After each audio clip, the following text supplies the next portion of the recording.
मेरे प्यारे छात्र छात्राएं, कल यानी पिछले कक्षा में बड़े घर की बेटी नामक गद्य के बारे में हम शुरू किए थे, है ना। उसमें आपको मैं जानकारी दे रखा था कि और एक बार आपको याद दिलाने के लिए यानी स्मरण में लाने के लिए एक ना एक तरह दोहरा रहा हूं। हाँ? दो परिवार के बीच में चलने वाली यानी घटने वाली कहानी। हाँ? ये परिवार का जो मुखिया, वो परिवार किस गांव में रहते हैं, कोई बता सकते हैं? वेरी गुड, इधर कोई बता रहे हैं गौरीपुर। ओके, गौरीपुर नामक गांव के मुखिया कौन है? कोई? ओह गुड, बेनी माधव सिम्हा यानी BMS। Very good. ऐसा होता इससे पता चलेगा कि आप घर में जाकर अच्छी तरह मनन कर रहे हैं। वेरी गुड, इसी तरह आगे बढ़िए, ठीक है। और दूसरा परिवार का जो मतलब है, दो परिवार के बीच चलने वाली कहानी। एक परिवार के बारे में आप ही कह चुके हैं, गौरीपुर नामक गांव के मुखिया नंबरदार जमींदार आदमी का नाम है बेनी माधव सिम्हा। बेनी माधव सिम्हा के लिए दो बेटे हैं। बड़े बेटे का जो नाम है श्रीकंठ सिम्हा, छोटा बेटा का जो नाम है लाल बिहारी सिम्हा, ठीक है। श्रीकंठ सिम्हा BA पढ़ा था, मगर लाल बिहारी सिम्हा नहीं पढ़ा, मगर अट्टे कट्टे बदन के आदमी थे। सुबह सुबह उठकर 2 सेर ताजा दूध ऐसा ही पीता था, वैसा जानकारी हम प्राप्त कर चुके हैं। दूसरा जो भाग में भूप सिम्हा के परिवार, भूप सिम्हा किसी रियासत के क्या है, तालुकेदार का जो मतलब है तहसीलदार, है ना। तहसीलदार बनकर वो काम करने वाला आदमी था। हाँ? उनके लिए 7 लड़कियां थे। उनमें से चौथी लड़की का जो नाम है आनंदी। वेरी गुड, आनंदी चौथी लड़की थी, मगर 7 लड़कियों में से चौथी लड़की आनंदी बहुत रूपवती और गुणवती। इसीलिए अपने पिताजी यानी भूप सिम्हा के लिए एक ना एक तरह चिंता, इतना रूपवती गुणवती बेटी को किसके साथ शादी कराना है, वैसा सोच रहा था। तब नागरी प्रचारिणी यानी नागरी प्रचार का चंदा वसूल करने गौरीपुर नामक गांव के नंबरदार आदमी का जो नाम है बेनी माधव सिम्हा के जो बड़े लड़के भूप सिम्हा के घर आए। भूप सिम्हा के घर आने के बाद क्या हो गया, वो चंदा वसूल करने जो आया ना, तब उन्होंने वसूल करने जो आया, तब उनका जो मन को रीझ कर, किसका मन, श्रीकंठ सिम्हा का जो मन को यानी इनको बहुत पसंद आया। पसंद आने के बाद ठीक है, मेरा चौथी लड़की रूपवती और गुणवती के लिए यही अच्छा लड़का मानकर उन्होंने यानी रियासत के तालुकेदार भूप सिम्हा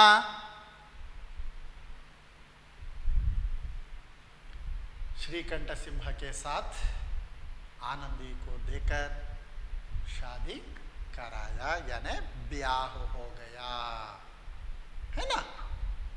और इन्होंने श्रीकंठ सिंह किसी न किसी एक कचहरी में काम कर रहा था। क्यों? क्योंकि वो बीए पढ़ा था ना, याद है ना बच्चों? ठीक है, बीए पढ़ा था ना, इसीलिए कचहरी में जो काम कर रहा था, वो काम करने गया।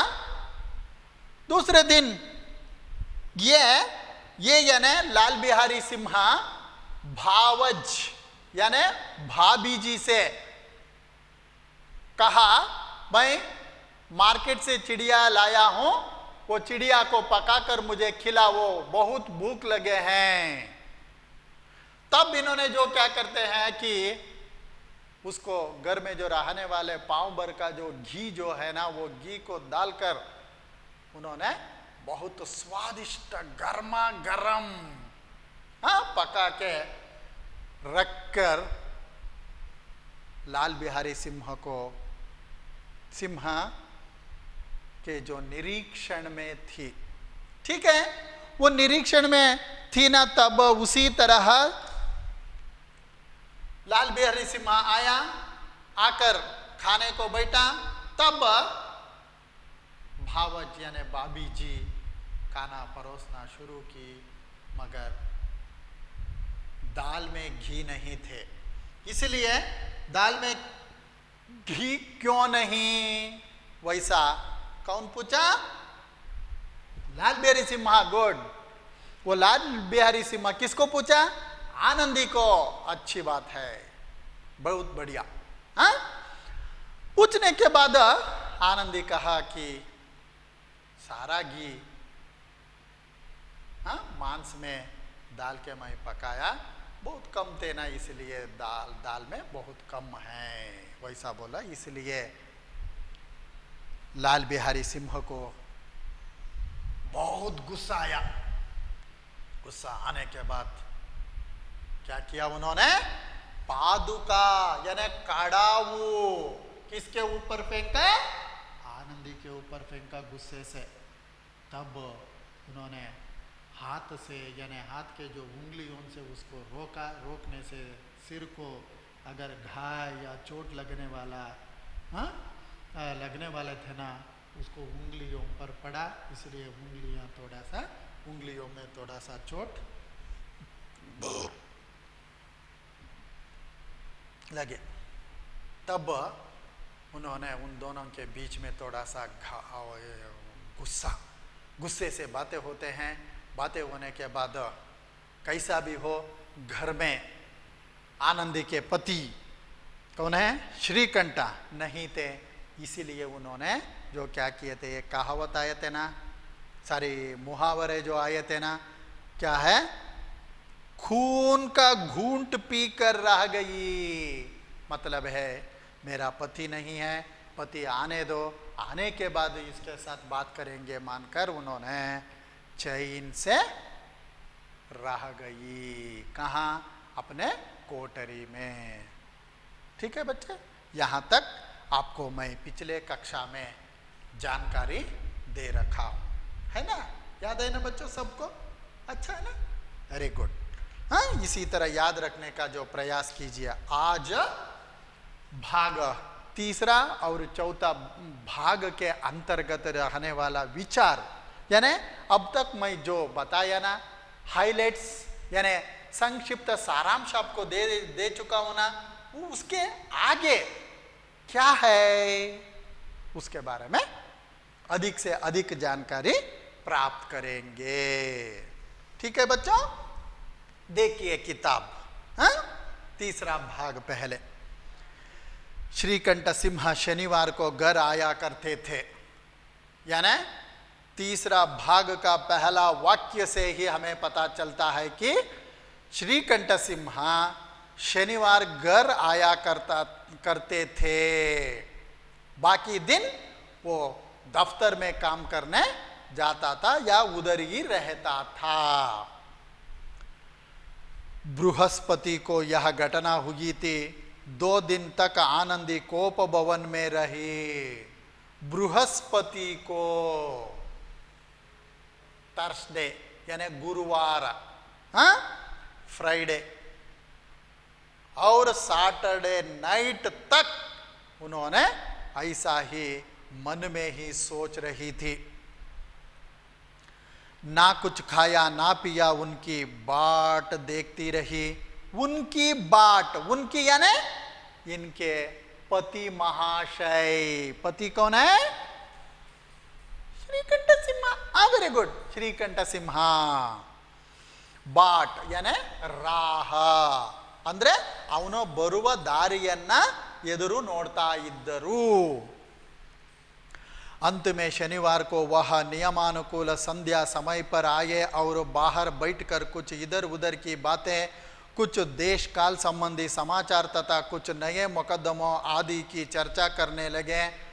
यह वार्तालाप 10 बजे तक होता रहा।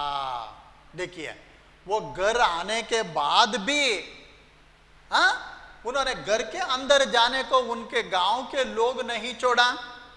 घर के सामने यानी प्रांगण में बैठकर इसी तरह कानून की बातें, वो ये बातें करते गांव के लोगों के साथ उन्होंने बैठा। अंदर जाते वक्त कितना बजे थे? 10 बजे। गांव के भद्र पुरुषों को इन बातों में ऐसा आनंद मिलता था कि खाने पीने की भी सुधि ना रहती थी। श्रीकंठ को पिंड चुड़ाना मुश्किल हो जाता था। पिंड चुड़ाना दोबारा मुहावरा, उनसे बिछुड़कर वापस आकर अपने काम में लगना मुश्किल हो गए थे। और यह वार्ता, ओके, श्रीकंठ को पिंड चुड़ाना मुश्किल हो जाता था। ये 2-3 घंटे आनंदी ने बड़े कष्ट से काटे, बड़े कष्ट से। किसी तरह भोजन का समय आया, पंचायत उठी। पंचायत यानी घर के सामने श्रीकंठ सिंह के साथ बैठे हुए लोग सभी उठकर अपने अपने घर गए। एकांत हुआ तो लाल बिहारी ने कहा, भैया आप जरा भाभी को समझा दीजिएगा कि मुंह संभाल कर बातचीत किया करे, नहीं तो एक दिन अनर्थ हो जाएगा। देखो, घर के अंदर आ रहा है, तुरंत उन्होंने ऐसा 1-2-3 पांव रखा है, आते ही अपने भैया को लाल बिहारी कह रहा है। इनको कुछ मालूम नहीं है श्रीकंठ सिंह को, ये क्या कह रहा है, घर में क्या हो गया पता नहीं है। फिर भी सुना। आगे क्या होता है देखिए। बेनी माधव सिंह ने बेटे की ओर साक्षी दी। बेटे की ओर, बेटे, किस बेटे? लाल बिहारी सिम्हा। हाँ, बहू बेटियों का यह स्वभाव अच्छा नहीं कि मर्दों के मुंह लगे। देखो, हाँ, लाल बिहारी वह बड़े घर की बेटी हैं, तो हम भी कोई कुर्मी कहार नहीं हैं। देखो, लाल बिहारी कह रहा है अपने भाई को, ठीक है भैया आनंदी, हमारा भावज यानी बाबी बड़े घर की बेटी ठीक है, मैं मानता हूं, मगर हम कुर्मी कहार नहीं है। यानी हम तो अनाथ आदमी है क्या? बहुत निचले स्तर में जीने वाले आदमी है क्या? नहीं है। हम भी अपने ताकत के अनुसार, अपने नियमानुसार, अपने आमदनी के अंतर्गत हम भी एक संप्रदायस्थ कुटुंब में जी रहे हैं। मगर भाभी जी उनकी जो मायके को तुलना करके ये कुछ नहीं है कह रही है। देखो भैया, लाल बिहारी ने, ओके, श्रीकंठा, लाल बिहारी ने कहा कुछ भी नहीं, यों ही आप ही बात उलझ पड़ी, मायके के सामने हम लोगों को कुछ समझती ही नहीं। देखो, बेनी माधव सिम्हा और लाल बिहारी और आनंदी तो चुपचाप है, ये दोनों मिलकर श्रीकंठ सिंह को एक ना एक तरह ब्यौरा बता रहे हैं। श्रीकंठ खा पी कर आनंदी के पास गए, वह भरी बैठी थी। देखिए, भरी यानी एक ना एक तरह गंभीरता के साथ, गुस्से में। वो भी औरतें देख सकते हैं ना किस तरह करके वो बहुत गुस्से में गंभीरता के साथ रह रही है, मगर शुरुआत में उनके मन में जो गुस्से हैं वो नहीं दिखाई। देखो, यह हजरत भी कुछ तीखे थे। हजरत श्रीकंठ सिम्हा। आनंदी ने पूछा, चित्त तो प्रसन्न है।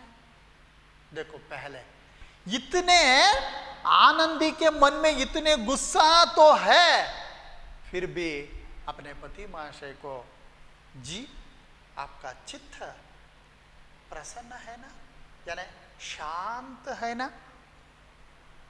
पूछ रही है। देखो, श्रीकंठ बोले, बहुत प्रसन्न है, पर तुमने आजकल घर में यह क्या उपद्रव मचा रखा है। हाँ हाँ, ನಾನಂತೂ ಚೆನ್ನಾಗಿದ್ದೀನಿ, ತುಂಬ ಶಾಂತ ಮನಸ್ಸಿನಿಂದ ಇದ್ದೀನಿ, ಆದರೆ ನೀನು ಮನೆಯಲ್ಲಿ ಏನು ಬೇರೆ ಬೇರೆ ಮನೆಯಲ್ಲಿ ಏನು ಈ ಒಂದು ವಾತಾವರಣ ಸೃಷ್ಟಿ ಮಾಡಿದೆಯಲ್ಲ, ಯಾಕೆ ಅಂತ ಕೇಳ್ತಾರೆ। ಯಾರು? ಶ್ರೀಕಂಠ ಸಿಂಹ। ಯಾರಿಗೆ? ಆನಂದಿಗೆ। आनंदी की त्योरियों पर बल पड़ गए। त्योरियां, बौहे, ये जो है ना आईब्रोज जो कहते हैं ना, वो ऐसा ऊपर उठाकर उन्होंने गुस्से में कहना शुरू करती है। झुंझलाहट के मारे बदन में ज्वाला सी दहक उठी, यानी पूरा का पूरा उनका बदन गरमाती गरम। बोली, जिसने तुमसे यह आग लगाई है उसे पाऊं मुंह जुलस दूं। देखो, और एक बार, जिसने तुमसे यह आग लगाई है उसे पाऊं मुंह जुलस दूं।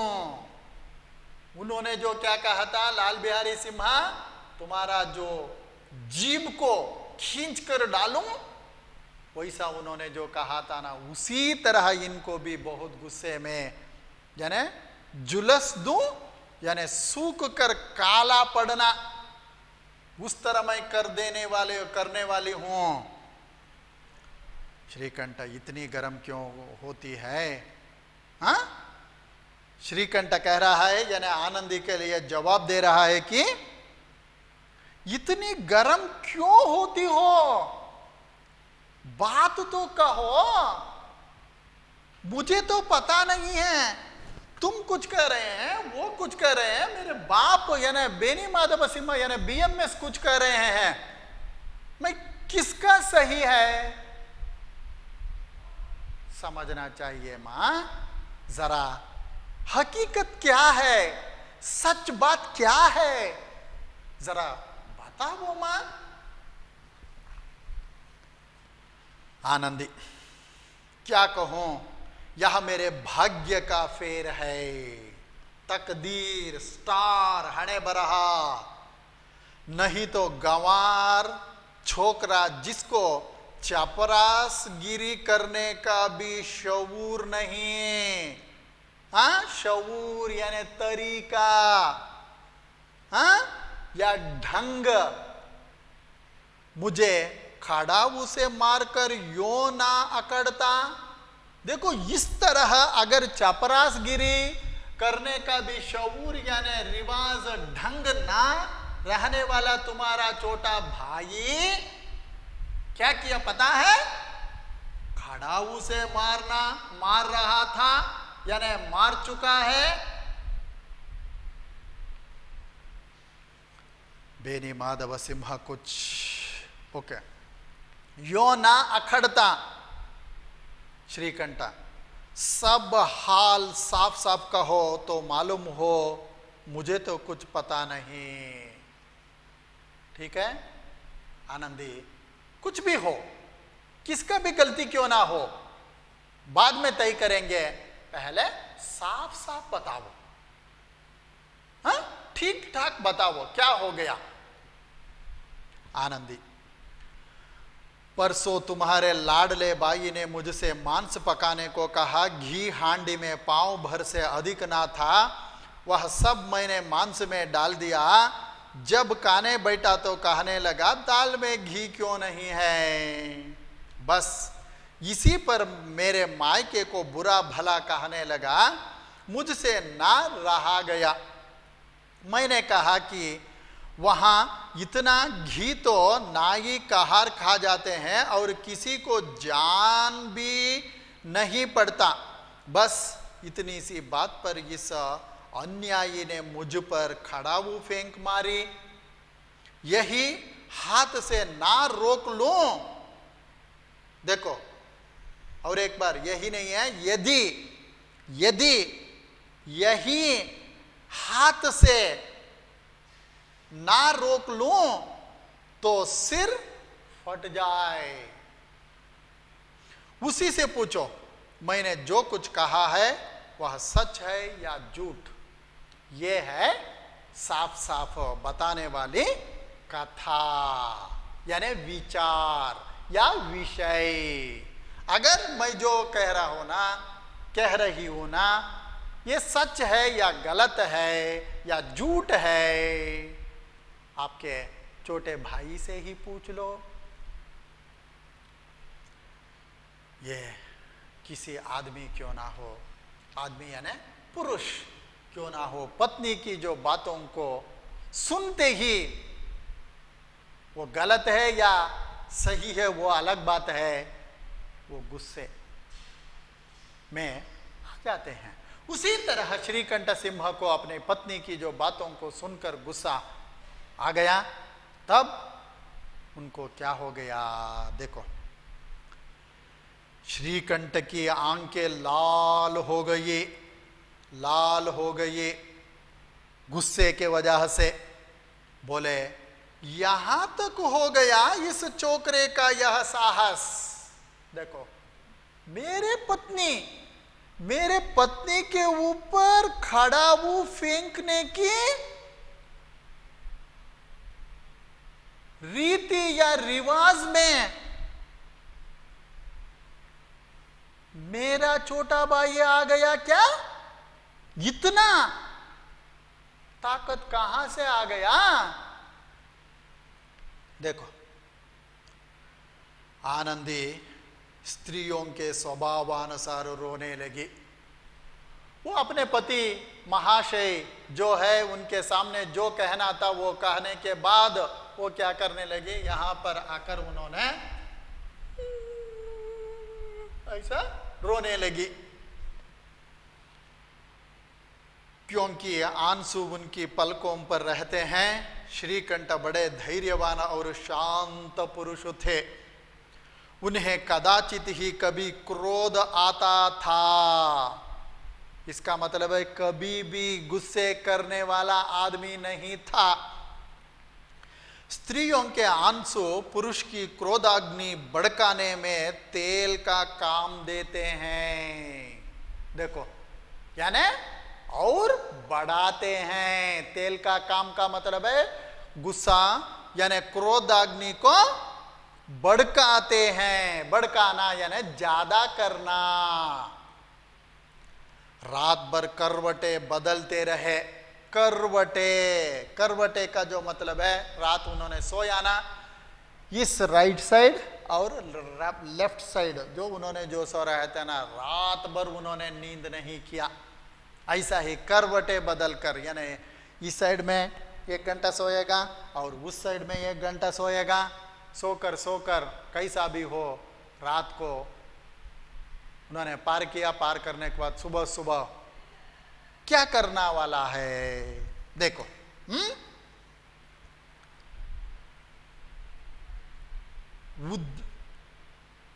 ಉದ್ವಿಗ್ನತಾ के कारण ಪಲಕ್ ತಕ್ नहीं ಜಬ್ಕಿ. ನಾವು ಹೇಳ್ತೀವಲ್ಲ ಕೆಲವೊಮ್ಮೆ ತುಂಬಾ ಟೆನ್ಷನ್ ಆಗಿದ್ದಾಗ, ತುಂಬಾ ನಮಗೆ ಕೋಪ ಬಂದಾಗ ಅಥವಾ ಏನೋ ಯೋಚನೆ ಮಾಡ್ತಿರ್ತಕ್ಕಂಥ ಸಂದರ್ಭದಲ್ಲಿ ನಿದ್ದೆ ಯಾರಿಗ್ರಿ ಬರುತ್ತೆ ಮಕ್ಕಳೇ ಹೇಳಿ? ಯಾರಿಗೆ ಬರುತ್ತೆ ನಿದ್ದೆ? ಯಾರಿಗೂ ಬರಲ್ಲ. ಪಲಕ್ ದಕ್ ಅಂದ್ರೆ ಕಣ್ಣಿನ ರೆಪ್ಪೆಯನ್ನ ಮುಚ್ಚಿಲ್ಲ. प्रातः काल अपने बाप के पास जाकर बोले, दादा प्रातः काल अर्ली मॉर्निंग, सुबह सुबह अपने बाप के पास जाकर बोले. बाप कौन है? बाप का क्या नाम है? बेनी माधव सिंह. Very good. दादा अब इस घर में मेरा निबाह ना होगा. देखो सुबह सुबह ही बाप इधर है, बेनी माधव सिम्हा, यहां पर श्रीकंठ सिम्हा आकर, दादाजी इस वक्त के बाद मैं इस घर में नहीं रहूंगा. देखो वो भी हैरान होकर क्या कहने वाला है. देखो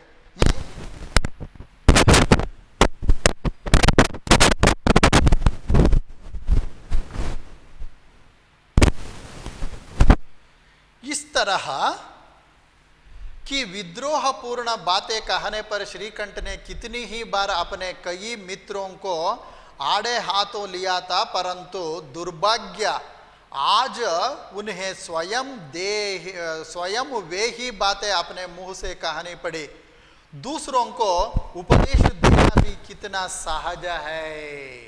देखो इससे पहले इन्होंने यानी श्रीकंठ सिंह इस तरह की जो घटना वो में गांव के अलग अलग घर में तो इसी तरह होते रहते हैं ना, तब ये भी जाकर वो पंचायत करके यानी न्याय देकर यानी न्याय से बातचीत करके वापस आ रहा था. मगर आज उसी स्थान पर यानी उसी जगह पे न्याय को निर्णय करने वालों के जगह में कौन है? अभी बेनी माधव सिंह है. इस तरह की विद्रोहपूर्ण बातें कहने पर श्रीकंठ ने कितनी ही बार अपने कई मित्रों को आड़े हाथों लिया था. और एक बार कह रहा हूं बच्चों, परंतु दुर्भाग्य तकदीर अच्छा नहीं है, मेरा स्टार अच्छा नहीं है. आज उन्हें स्वयं वे ही बातें अपने मुंह से कहनी पड़ी. वे ही बातें. दूसरों को उपदेश देना भी कितना सहज है. बेनी माधव सिंह घबरा उठे और बोले, क्यों घबरा कर? क्या हुआ मेरे बेटे? क्या हो गया? इस तरह बातें क्यों कर रहे हैं, कह रहे हैं? क्या बात? श्रीकंठ, इसलिए कि मुझे भी अपने मान प्रतिष्ठा का कुछ विचार है. आपके घर में अब अन्याय और हट का प्रकोप हो रहा है. जिनको बड़ों का आदर सम्मान करना चाहिए वे उनके सिर चढ़ते हैं. मैं दूसरों का नौकर ठहरा घर पर रहता नहीं. यहाँ मेरे पीछे स्त्रियों पर कड़ावों और जूतों की बौछारें होती है. वो भी मैं घर में ना रहते वक्त इस तरह आपके घर में हो रहे हैं. कड़ी बात तक चिंता नहीं है.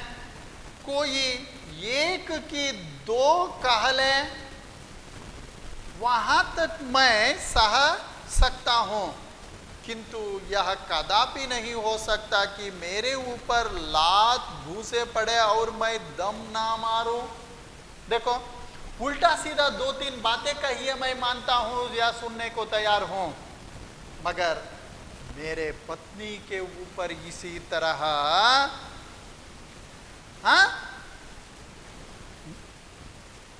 ऊपर लात घूसे पड़े और मैं दम ना मारूं? कैसे मैं ये सब कुछ सुनकर चुपचाप रह सकते हैं? बोलिए मां, बोलिए जी। बेनी माधव सिंह कुछ जवाब ना दे सके। अपने बड़ा बेटा जो कह रहे हैं ना, उसके लिए जवाब नहीं दिया।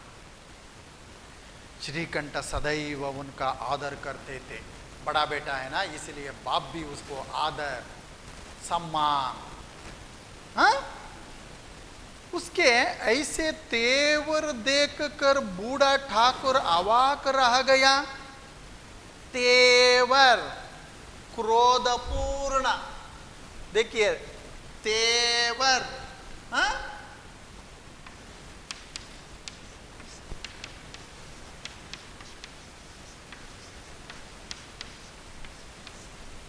क्रोध पूर्ण, गुस्से से अवाक रह गया। अवाक यानी चकित, हैरान, आश्चर्य। केवल इतना ही बोला, बेटा तुम बुद्धिमान होकर ऐसी बातें क्यों, ऐसी बातें करते हो? देखो और एक बार, बेटा तुम बुद्धिमान होकर ऐसी बातें करते हो। देखो ये भी किसने किससे कहा? मेन आएगा, थर्ड मेन, तब आप क्या कहना पड़ेगा? बेनी माधव सिंह श्रीकंठ सिंह को कहता है। ऐसा लिखना पड़ता है बच्चों, बाद में आपको समझाऊंगा। फिर भी पेंसिल से अंडरलाइन करके यानी रेखांकित करके रखिए। स्त्रियां इस तरह घर का नाश कर देती हैं, उनको बहुत सिर चढ़ाना अच्छा नहीं है।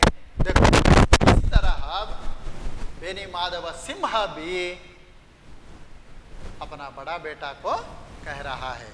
इसलिए स्त्रियों को क्या करना चाहिए? थोड़ा सा हद में रखना चाहिए। इतना यानी उसको सिर चढ़ाकर रखना अच्छा नहीं है बेटा, तुम्हें मालूम नहीं है। वैसा कौन कहता है? बेनी माधव सिंह। किसको? बेटा, बड़ा बेटा या छोटा बेटा? बड़े बेटे को कहता है श्रीकंठ। इतना मैं जानता हूं, आपके आशीर्वाद से ऐसा मूर्ख नहीं हूं।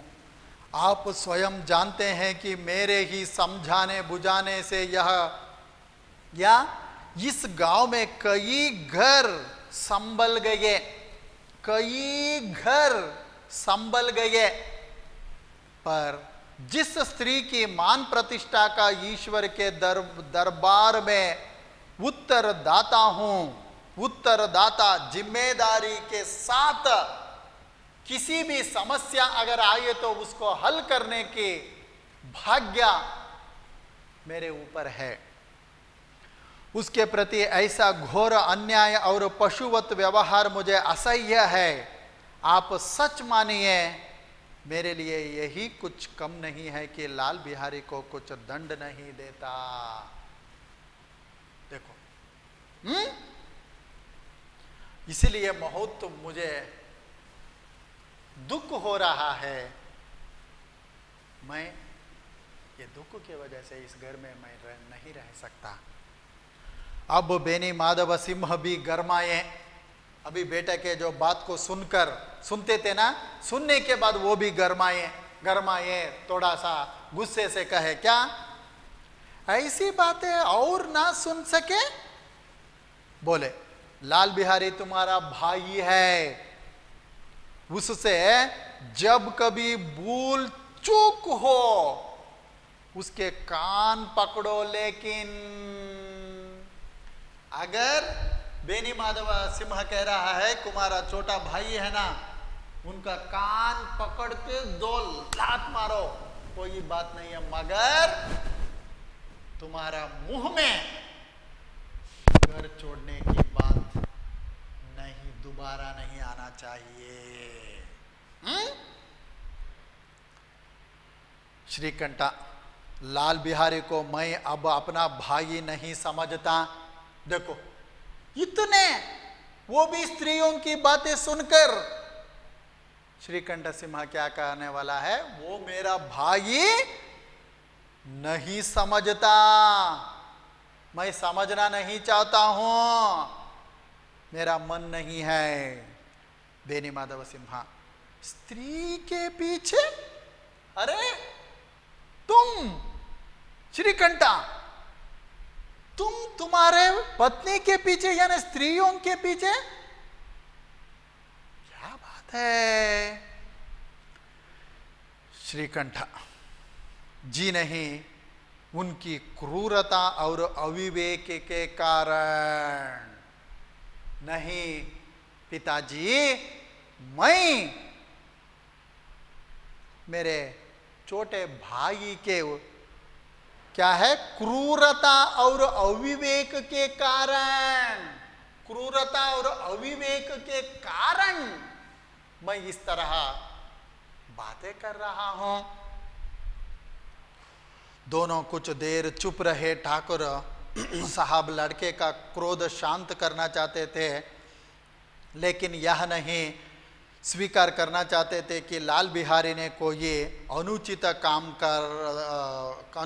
काम किया है। इसी बीच में गांव के और कई सज्जन हुक्के चिलम के बहाने वहां आ बैठे। देखो, ये घर के अंदर बेनी माधव सिंह, लाल बिहारी सिंह और श्रीकंठ के बीच में बातें हो रही है, मगर सहजाती सहजा गांव में खाना खाने के बाद किसी भी यानी बहुत परिचित लोगों के घर के सामने एक आधा घंटा या एक घंटा तक बैठकर अपने घर के या अन्य बातें करने के लिए जो बैठते हैं, चिलम पीना, बीड़ी सिगरेट वगैरह जो पीकर उधर बैठते हैं, उसी तरह बेनी माधव सिंह के घर के सामने यानी घर के प्रांगण में आकर बैठे थे।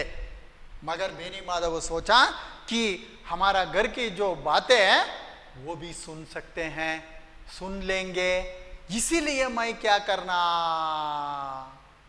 मेरे बेटे के साथ बात करना या नहीं। देखो क्या करने वाला है। और इसी बीच में गांव के और कई सज्जन हुक्के चिलम के बहाने वहां आ बैठे।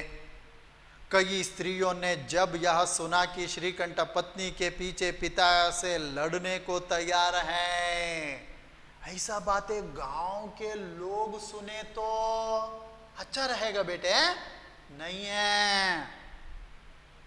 तो उन्हें बड़ा हर्ष हुआ। किन्हें? गांव वालों को। दोनों पक्षों की मधुर वाणियां सुनने के लिए उनकी आत्माएं तिल मिलाने लगी। हाँ ठीक है, बेनी माधव क्या कहने वाला है, श्रीकंठ सिंह क्या कहने वाला है, चुपचाप रहिए, सभी बातचीत नहीं करना, उनके घर में भी आग लगी है, उसको सुनेंगे। ऐसा बातें करने वाले लोग ज्यादा होते हैं मानकर बेनी माधव सिंह क्या किया, देखो। हाँ, गांव के कुछ ऐसे कुटिल मनुष्य भी थे जो इस कुल की नीतिपूर्ण गति पर मन ही मन जलते थे। वे कहा करते थे, श्रीकंठ अपने बाप से दबता है। बेनी माधव सिंह उनकी सलाह के बिना कोई काम नहीं करते, यह उनकी मूर्खता है।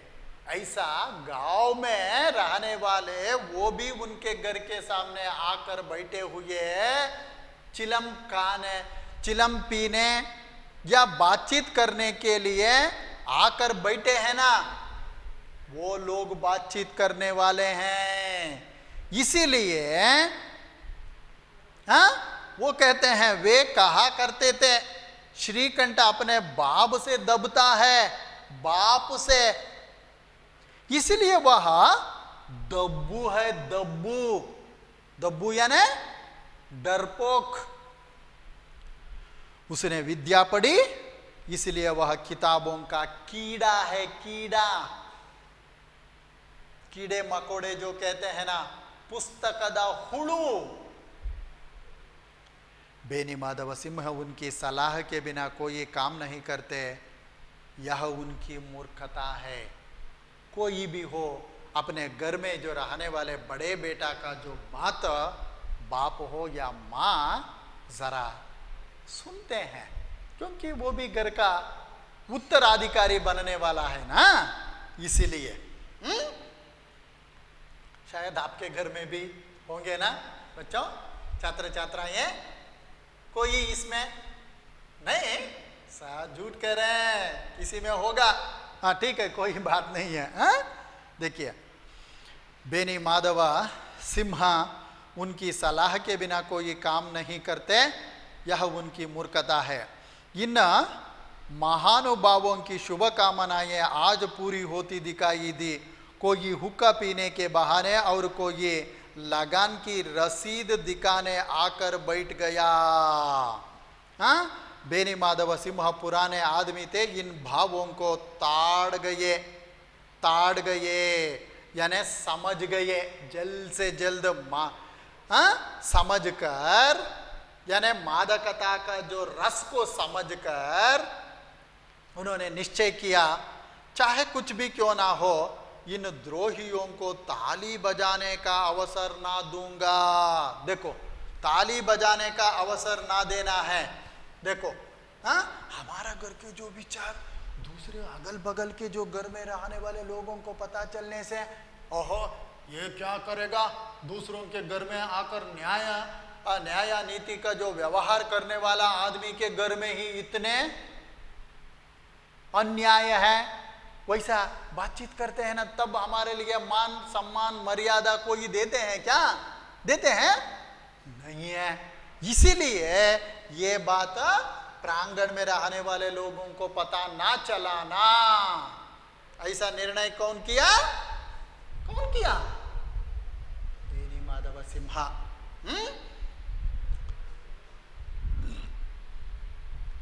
तुरंत कोमल शब्दों में बोले, बेटा मैं तुमसे बाहर नहीं हूं, तुम्हारा जो जी चाहे करो, अब तो लड़के से अपराध हो गया।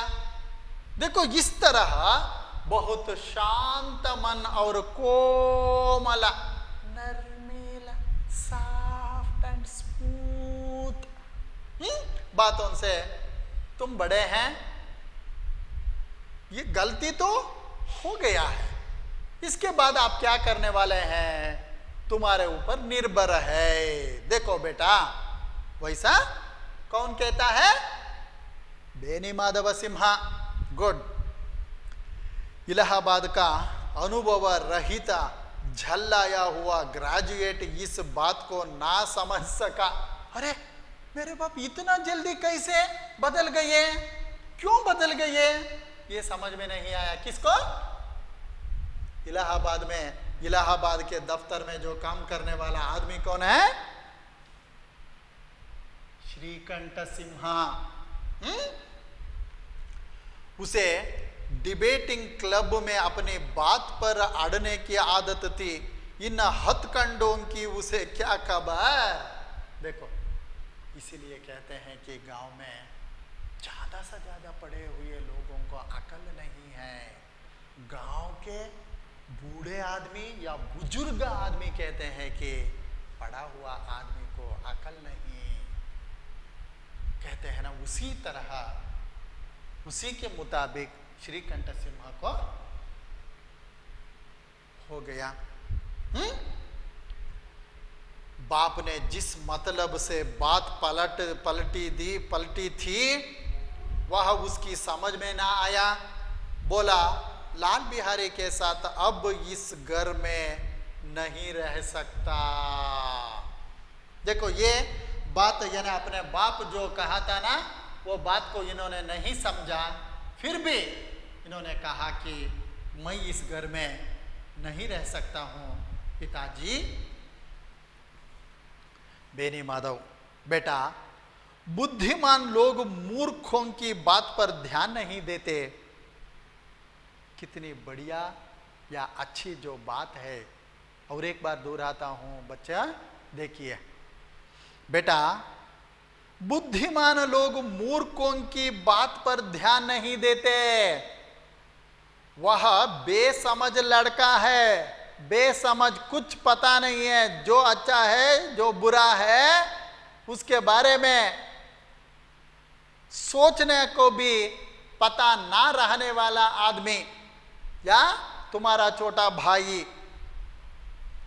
उससे जो कुछ भूल हुई उसे तुम बड़े होकर क्षमा करो।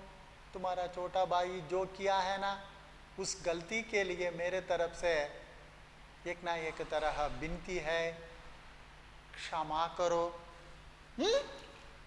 क्षमा करो। ऐसा करने से क्या होगा, वो मामला तय होगा। होने के बाद उन्होंने अपना घर का जो विचार बाहर रहने वाला आदमी को पता नहीं चलेगा, तब हम आराम से, शांत से, चैन से रह सकते हैं, मानकर बेनी माधव सिम्हा ऐसा कहता है। श्रीकंठ, उसकी इस दुष्टता को मैं कदापि नहीं सह सकता, या तो वही घर में रहेगा या मैं ही। आपको यदि वह अधिक प्यारा है तो मुझे विदा कीजिए, मैं अपना भार आप संभाल लूंगा। यदि मुझे रखना चाहते हैं तो उससे कहिए जहां चाहे चला जाए, बस यह मेरा अंतिम निश्चय है। पिताजी, इस घर में आज से मैं रहना चाहिए, नहीं तो अपना छोटा भाई आप निर्णय कीजिए। अगर मैं रहना है तो छोटा भाई को कहीं ना कहीं चलने के लिए कहिए, नहीं तो मुझको जाने दीजिए। मेरा जिम्मेदारी या भार जो है ना, उसको मैं संभाल लूंगा। लाल बिहारी सिम्हा दरवाजे की चौखट पर चुपचाप खड़ा बड़े भाई की बातें सुन रहा था। वह उनका बहुत आदर करता था। वो भी यानी लाल बिहारी सिम्हा छोटा भाई। उसे कभी इतना साहस ना हुआ था कि श्रीकंठ के सामने चारपाई पर बैठ जाए। देखो, बड़ा भाई आते ही अगर चारपाई पर बैठे तो भी उठकर उसका आदर सम्मान देते थे। हुक्का पी ले या पान खा ले, बाप का भी वह इतना मान ना करता था। देखिए, अपने पिताजी को भी इतना मान या सम्मान नहीं देता था, मगर अपना बड़ा भाई को बहुत मान सम्मान देते थे। श्रीकंठ का भी उस पर हार्दिक स्नेह था। हाँ, हार्टली फ्रेंडशिप कहते हैं ना आप, जिगरी दोस्त। हाँ, उसी तरह अपने होश में उन्होंने कभी उसे घुड़का तक ना था। गुड़का, बहुत जोर से बातें भी ना किया था अपने छोटे भाई के साथ। जब वह इलाहाबाद से आते तो उसे उसके लिए कोई ना कोई वस्तु अवश्य लाते। छोटे बच्चों को कैसे बाहर से आने वाला पिताजी हो, माताजी हो, कैसे बिस्कुट, ब्रेड वगैरह जो लाके देते हैं ना, उसी तरह मेरा छोटा भाई घर में है मानकर उन्होंने वहीं से कुछ ना कुछ लाता था। मुगदर की जोड़ी उन्होंने ही बनवा दी थी। पिछले साल जब उसने अपने से जोड़े जवान को नाग पंचमी के दिन, नाग पंचमी के दिन दंगल में पछाड़ दिया। दंगल में यानी कुश्ती में। ऐसा लाल बिहारी सिम्हा अगले गांव के अगल बगल में ऐसे आए हुए एक आदमी को उन्होंने पछाड़ दिया था। हाँ? इसीलिए तब उन्होंने जो क्या किया, देखो, इसके बीच में और एक शब्द का मैं अर्थ बताने वाला हूं बच्चों। देखिए, वो है मुगदर। देखो, मुगदर, इसका मतलब है, कहीं ना कहीं लिख के रखिए बच्चों, व्यायाम के लिए लकड़ी की बनी गुगरी के जोड़ी कहते हैं। यानी उदाहरण के अंतर्गत, यानी गाय को चराने के लिए आदमी जब जाते हैं ना, तब उन्होंने इतना लंबा सा डंडा अपने इस तरह यानी यहाँ पर रखकर, कंधों पर रख के उन्होंने जो क्या करते हैं, दोनों हाथ उसके ऊपर डाल के गाय या बैल के पीछे वो जाते हैं इस तरह खुशी के मारे। उसी तरह व्यायाम। समझ में आया बच्चे? देखिए, और नाग पंचमी के दिन दंगल में पछाड़ दिया, परास्त किया, तो उन्होंने पुलकित होकर अखाड़े में ही जाकर उसे गले से लगा लिया था। उसे यानी अपने छोटे भाई लाल बिहारी को। कौन? श्रीकंठ सिम्हा। 5 रुपये के पैसे लुटाए थे। ऐसे भाई के मुंह से आज ऐसी हृदय विदारक बातें सुनकर लाल बिहारी ने कड़ी या बड़ी ग्लानि हुई। ग्लानि, दुख। Very good. ग्लानि यानी दुख। वह फूट फूट कर रोने लगा, फूट फूट कर ऐसा। हाँ, इसमें स्नेह नहीं कि अपने किए पर पछता रहा था। भाई के आने से एक दिन पहले से उसके छाती धड़कती थी कि देखूं भैया क्या कहते हैं, मैं उन्हें सम्मुख कैसे जाऊंगा, उनसे कैसे बोलूंगा, मेरे आंखें उनके सामने कैसे उठेंगी। देखो किस तरह उन्होंने फ्राइडे इवनिंग से यानी शुक्रवार संध्या से ही ये सारे के सारे फीलिंग्स यानी भावनाएं उनके मन में थे। हाँ, और एक बार देखो, मैं उनके सम्मुख कैसे जाऊंगा, उनके सम्मुख, श्रीकंठ सिंह के सम्मुख, हाँ, उनसे कैसे बोलूंगा, मेरे आंखें उनके सामने कैसे उठेंगी। उसने समझा था कि भैया मुझे बुलाकर समझा देंगे। कौन वैसा समझा था? श्री लाल बिहारी सिम्हा। इस आशा के विपरीत यानी उल्टा, उनकी मन की भावनाओं के विरुद्ध विपरीत, आज उसने उन्हें निर्दयता की मूर्ति बने हुए पाया। निर्दयता, कठोर मन से बातें करते हैं ना वो, वह मूर्खता।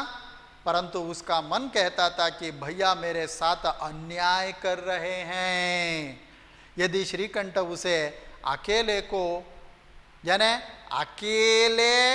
अकेले में बुलाकर 2-4 बातें कहा देते, इतना ही नहीं 2-4 तमाचे भी लगा देते तो कदाचित उसे इतना दुख ना होता। पर भाई का यह कहना कि अब मैं इसकी सूरत नहीं देखना चाहता, सूरत, चेहरा, मुखड़ा, लाल बिहारी से सहा ना गया। वह रोता हुआ घर आया। मेरा भैया इस तरह कहने वाला है, मैं क्या करूं? ऐसा रोता था। तब आनंदी के द्वार पर आकर बोला, भाभी भैया ने निश्चय किया है कि वह मेरे साथ घर में ना रहेंगे। अब वह मेरा मुंह नहीं देखना चाहते, इसलिए अब मैं जाता हूं। उन्हें फिर मुंह ना दिखाऊंगा। मुझसे जो कुछ अपराध हुआ उसे क्षमा करना माँ, भाभी जी। वैसा उन्होंने दरवाजे के पास आकर कह रहा था। यह कहते कहते लाल बिहारी का गला भर आया। इस तरह कहकर गला भर आया, गले से बातें नहीं निकल रहे थे। इस तरह अपने भाभी जी कमरे में थे ना, वो कमरे के दरवाजे के पास जाकर इस तरह कह रहे थे। ठीक है, ये है तीसरा भाग। बड़े घर की बेटी जो है ना, ये तीसरा भाग। इसका मतलब है बाप, हाँ, BMS, श्रीकंठ सिम्हा और लाल बिहारी सिम्हा। आपको याद रखने के लिए ऐसा क्या लिख के दिखा रहा हूं, बेनी माधव सिम्हा, श्रीकंठ सिम्हा, लाल बिहारी सिम्हा, तीनों मिलकर अभद्र व्यवहार के कारण ये तीनों बातचीत कर रहे हैं। पहला भाग में दोनों परिवार की संक्षिप्त परिचय, दूसरा भाग में लाल बिहारी चिड़िया लाकर मांस पकाने के लिए जो कहता है तब क्या क्या बातचीत हुई वो, और तीसरा भाग में लाल बिहारी और आनंदी के बीच में जिस तरह झगड़ा हुए थे ना, वो झगड़ा को फैसला कराने के लिए बेनी माधव सिम्हा, श्रीकंठ सिम्हा, लाल बिहारी सिम्हा तीनों मिलकर बातचीत कर रहे थे। ये है बड़े घर की बेटी नामक गद्य का तीसरा भाग का विषय। समझ में आया बच्चों? समझ में आया छात्र छात्राएं? आया या नहीं आए? ठीक है, वेरी गुड। अगर नहीं आए तो भी आप घर में जाकर पढ़िए एक बार। पढ़ने के बाद भी समझ में नहीं आए तो मैं शुरू से कहते आ रहा हूं कि आप रेखांकित करना, अंडरलाइन करके रखना, किसी भी शब्द हो, वाक्य हो या जो भी हो, अंडरलाइन करके कल सुबह कक्षा में आते हैं ना, कक्षा में आते ही जब मैं आऊँगा ना तब आप उस शंकाओं को यानी शक को दूर करके यानी समझकर अगला भाग के बारे में यानी अगला विचार के बारे में हम सब मिलकर आगे बढ़ेंगे। ठीक है बच्चों? हाँ, धन्यवाद।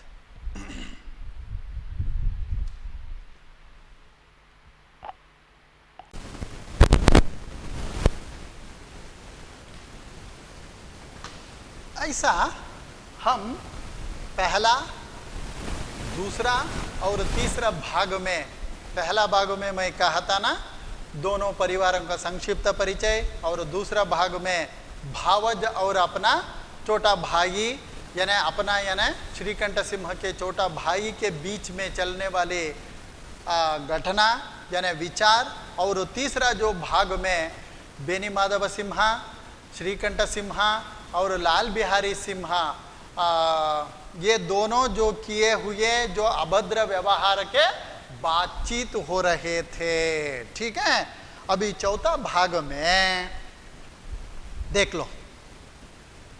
जिस समय लाल बिहारी सिम्हा सिर झुकाए आनंदी के द्वार पर खड़ा था, आनंदी के द्वार पर यानी उनके दरवाजे के द्वार पर उन्होंने सिर झुके खड़े थे। देखो कैसे वो किसी ना किसी आदमी, गलत किए हुए आदमी इस तरह रोते रोते उनके दरवाजे के बाहर खड़े थे। कौन खड़े थे? लाल बिहारी। उसी समय श्रीकंठ सिंह के आंखें लाल किए बाहर से आए। भाई को खड़ा देखा तो घृणा से आंखें फेर ली और कतरा कर निकल गए, मानो उसकी परछाई से दूर भागते हो। ऐसा वो भी अपने पत्नी के जो कमरे में जो आ रहे थे ना तब ये खड़ा था, वो देख के कहकर उसको देखने तक नहीं, ऐसा ही गया। आनंदी ने लाल बिहारी की शिकायत तो की थी, लेकिन अब मन में पछता रही थी। वह स्वभाव से ही दयावती थी, उससे इसका तनिक भी ध्यान नहीं था कि बात इतनी बढ़ जाएगी। वह मन में अपने पति पर झुंझुला रही थी कि यह इतने गर्म क्यों होते हैं।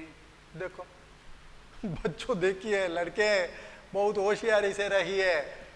वो पहले आनंदी ने ही इस तरह जो किए करके जो कह चुके हैं, अब देखो उनके पति के ऊपर ही गुस्से ये कर रहे हैं।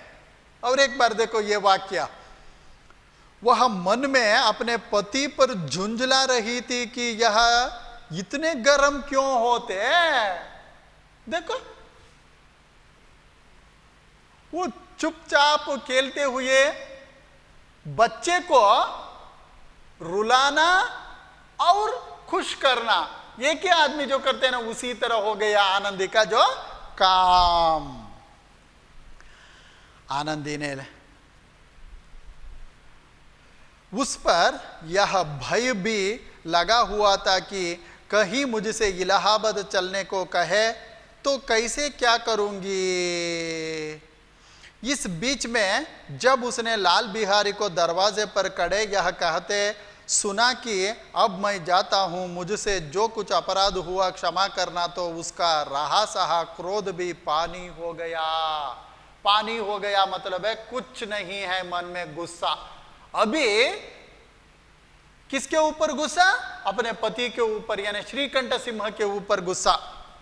वह रोने लगी। मन का मैल धोने के लिए नयन जल से उपयुक्त और कोई वस्तु नहीं है। देखो लेखक मुंशी प्रेमचंद जी किस तरह कह रहे हैं, अपना मन में रहने वाला मैल, कचड़ा, यानी अन्य मनस्क, दूसरों को बुरा करने की जो मनोभावनाओं को स्वच्छ करने के लिए, यानी धोने के लिए नयन जल, आंसू ही काफी है। श्रीकंठ को देखकर आनंदी ने कहा, लाला बाहर खड़े बहुत रो रहे हैं। श्रीकंठ, तो मैं क्या करूं? देखो अभी पति पत्नी के बीच की बात। आनंदी, भीतर बुला लो, मेरी जीभ में आग लगे, मैंने कहां से यह झगड़ा उठाया। पति के सामने उनको अंदर बुलावो, मेरी जीभ में आग लगे। इस तरह का जो अभद्र व्यवहार का जो विचार आपके सामने नहीं कहना था, मैं कह चुकी हूं। श्रीकंठ, मैं ना बुलाऊंगा। आनंदी, पछताओगे, उन्हें बहुत ग्लानि हो गई है, ऐसा ना हो कहीं चल दे। देखो पति महाशय, वो कहीं ना कहीं जाएगा, बाद में पछताओगे, इसलिए जरा सोच लो। हाँ? श्रीकंठ ना उठे। इतने में लाल बिहारी ने फिर कहा, भाभी भैया से मेरा प्रणाम कह दो, वह मेरा मुंह ना देखना चाहते, इसलिए मैं भी अपना मुंह उन्हें ना दिखाऊंगा। लाल बिहारी इतना कहकर लौट पड़ा और शीघ्रता से दरवाजे की ओर बढ़ा। अंत में आनंदी कमरे से निकले और उसका हाथ पकड़ लिया। कैसे? इस तरह मुड़कर उन्होंने, भाभी मेरे भाई को मेरा चेहरा दिखाना मैं नहीं चाहता हूं, वैसा उन्होंने जा रहा था। तब दरवाजे के यानी कमरे के अंदर से कौन आई? आनंदी आकर उनका हाथ इस तरह पकड़ लिया। पकड़ने के बाद वो जब मैं जाऊंगा छोड़ो छोड़ो कह रहा है, मगर ये आनंदी छोड़ना नहीं चाहती। देखो हाँ? लाल बिहारी ने पीछे फिर के देखा और आंखों में आंसू भरे बोला,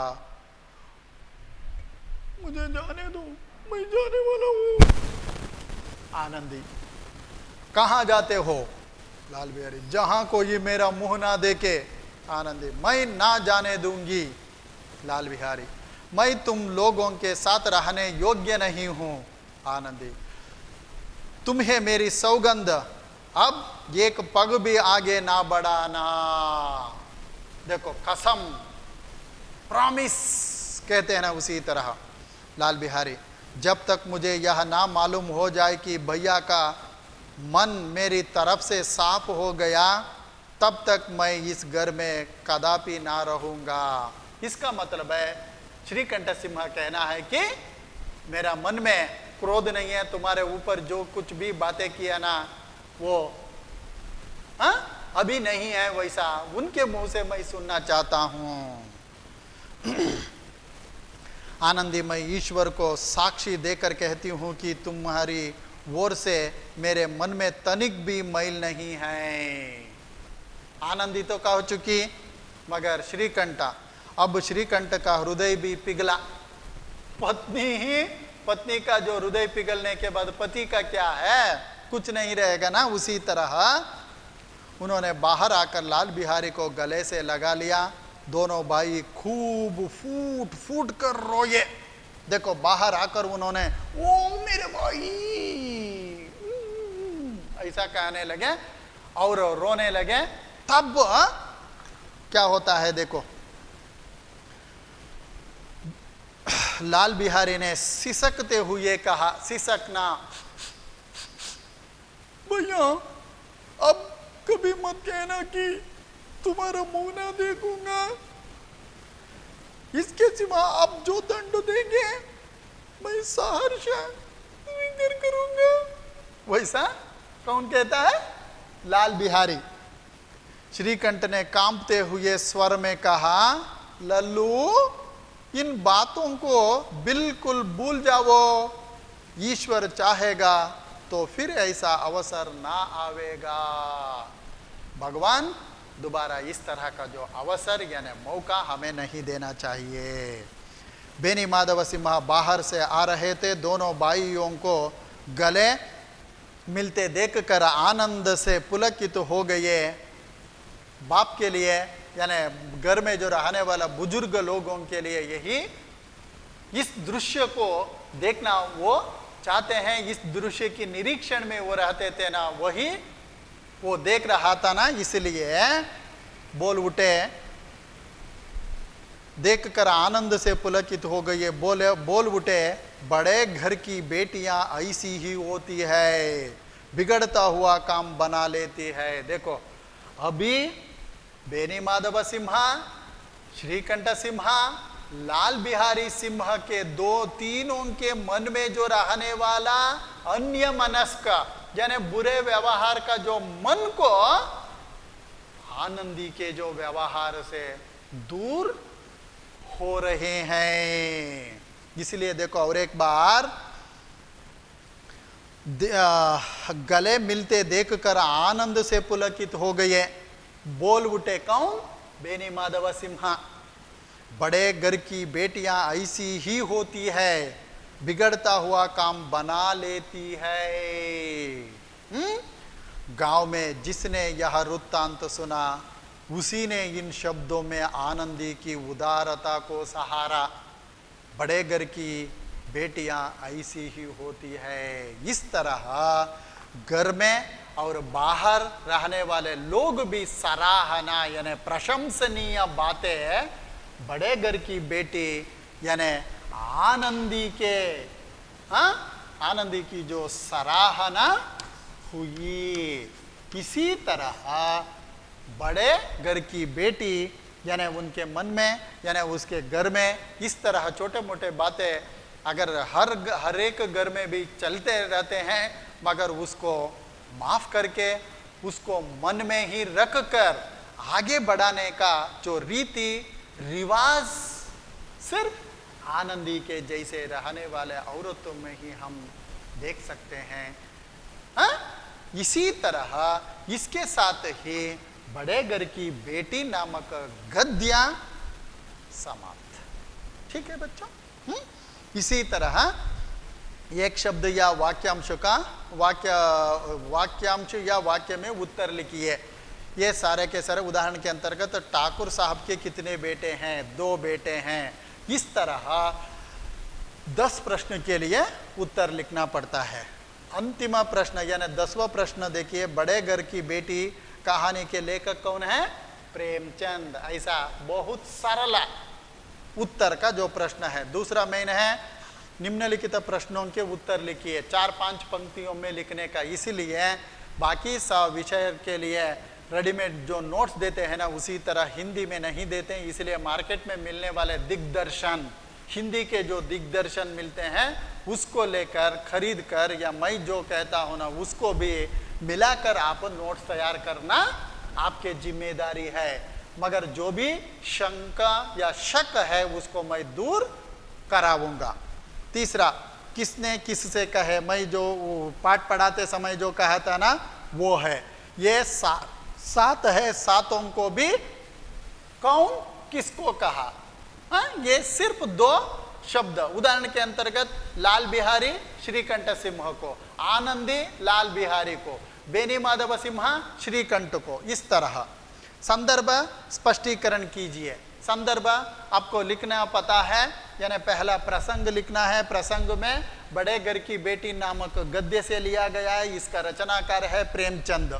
बाद में संदर्भ यानी घर में अभद्र व्यवहार को देखने वाले जो संदर्भ, और स्पष्टीकरण, स्पष्टीकरण यानी दिया हुआ जो पंक्ति का जो विवरण लिखना है। ठीक है, और ये है गद्य से संबंधित प्रश्न।